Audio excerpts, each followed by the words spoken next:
Umekuwa ukisikia taarifa kuhusu chanjo mpya ya ukimwi inayoitwa Lenacapavir. Ni muhimu kuweka ukweli sawa kwanza. Lenacapavir siyo chanjo, ni dawa ya kinga PrEP, pre-exposure prophylaxis, ya kimapinduzi inayotolewa kwa njia ya sindano mara 2 tu kwa mwaka kuzuia maambukizi ya virusi vya HIV. Hapa kuna ufafanuzi wa kisayansi wa jinsi dawa hii inavyofanya kazi mwilini. Mfumo wa ulinzi wa kirusi, the capsid. Virusi vya HIV vina ganda au koti gumu la protini linaloitwa capsid. Kazi kubwa ya koti hili ni kulinda vinasaba vya kirusi hicho, RNA, na kuvibeba salama hadi ndani ya seli za kinga za binadamu, CD4 cells, ili kirusi kiweze kuzaliana.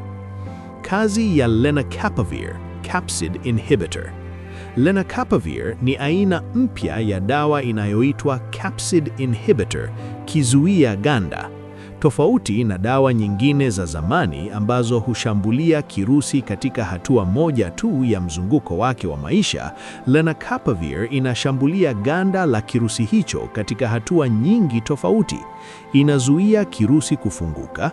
Kirusi cha HIV kinapoingia kwenye seli ya binadamu, kinahitaji kuvunja ganda lake ili kuachia vinasaba vyake na kuanza kuharibu seli za kinga. Lenacapavir inagandisha hili ganda na kulizuia lisivunjike, hivyo kirusi kinashindwa kuachia sumu yake. Inazuia ujenzi wa virusi vipya. Hata kama kirusi kimefanikiwa kuingia na kuanza kuzalisha virusi vipya, dawa hii inazuia protini za virusi vipya zisiungane kutengeneza maganda mapya yaliyo imara. Matokeo yake, virusi vinavyozalishwa vinakuwa na maumbile dhaifu, havijakamilika na haviwezi kuambukiza seli nyingine za mwilini. Kwa nini ni mapinduzi makubwa? Dawa za kinga PrEP zilizokuwa zinatumika awali ni vidonge ambavyo mtu anapaswa kumeza kila siku. Changamoto kubwa imekuwa ni watu kusahau au kuchoka kumeza dawa, jambo linaloshusha ufanisi wa kinga. Lenacapavir inatengenezwa kwa muundo ambao inakaa mwilini na kuyeyuka taratibu, long acting, ikitoa kinga thabiti kwa muda wa miezi 6 mfululizo kwa sindano moja tu.